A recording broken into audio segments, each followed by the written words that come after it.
Assalaamu calaykum waraxmatullah. Maxaa dhici lahaa haddii aanan la dhiman lahayn oo la isaga baaqi ahaan lahaa dunida korkeeda? Qof walba wuxuu doonayaa oo ay rajadiisu tahay inaan la dhiman oo weligeed lagu noolaado dunida. Maxaa dhici lahaa hadday arrinta sida ah lahayd oo aan la dhiman lahayn? Haddii dadkoo dhan mid mid loo weydiiyo yaa geeri diyaar u ah, dabcan jawaabtooda waxay noqon may, oo cid geeri diyaar u ah ma jiraan, oo ma jirto cid dhehayso aniga yaa geeri diyaar u ah oo doonaya inaan hadda dhinto. Laakiin dhimasho la'aanta waxay keeni lahayd dhibaatooyin waaweyn. Waxaa iman lahayd dhibaatooyin dhan walba ah. Waqtiyada hore wax dhibaataha lama dareemi lahayn ilaa ay dadka iska taraan oo ay farabataan. Haddii aan la dhiman, dadku way badan doonaan, weliba si xad dhaaf ah, waxaana la waayi doonaa meel ay dadka degaan. Noloshu waxay khasbi doontaa in la dego meelaha lama degaanada.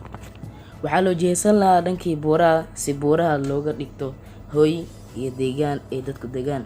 Ugu dambeyn waxaa buuxsami lahaa dhulkoo dhan, waxaana la waayi lahaa meel ay dadka kala degaan. Intaa kadib waxaa la bilaabi lahaa mashruuc weyn oo ah in dhulka hoostiisa laga qodo magaalooyin waaweyn si ay u degaan dadka soo buux dhaafiyay dusha sare ee dhulka.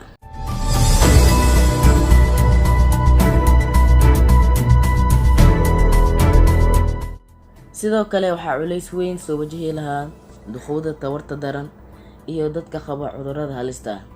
Waxayna noqon lahayd in qofka uu hayo cudurka uu isbitaalka iska jiifo silic iyo rafaadna uu ku noolaado. Waxaana sii dheer inuu mar walba bixiyo lacagta isbitaalka.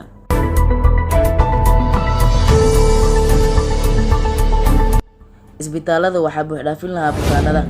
Waxaa la arki lahaa malaayiin dhibano oo ku jira isbitaalada, sida dad dagaalo kusoo waxyeeloobay kusoo gogo'ay. Haddii la galo dagaal seef ah, sheekadu waaba iska baddaaba.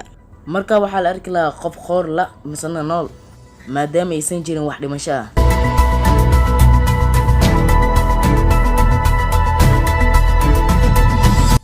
Dadkoo aan dhiman waxay sababaysaa in dadka ay farabataan. Dadkoo farabataanna waxay sababaysaa in kheyraadkoo idil ay dhammaadaan. Haddii ay dhammaadaan kheyraadka caalamkana waxaa dhalanayo macluul lagu rafaado.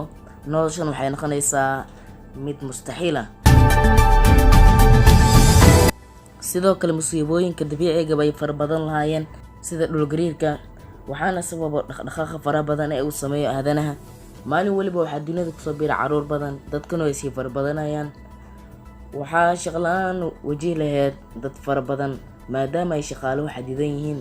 Si aysan dadku sii farabadanin, dal walba wuxuu xadidi lahaa tirada caruur ay dhali lahayd famil walba. Sidoo kale waxaa ballanqaadyo iyo abaalmarino loo sameyn lahaa lamaanayaashan waxba dhalin.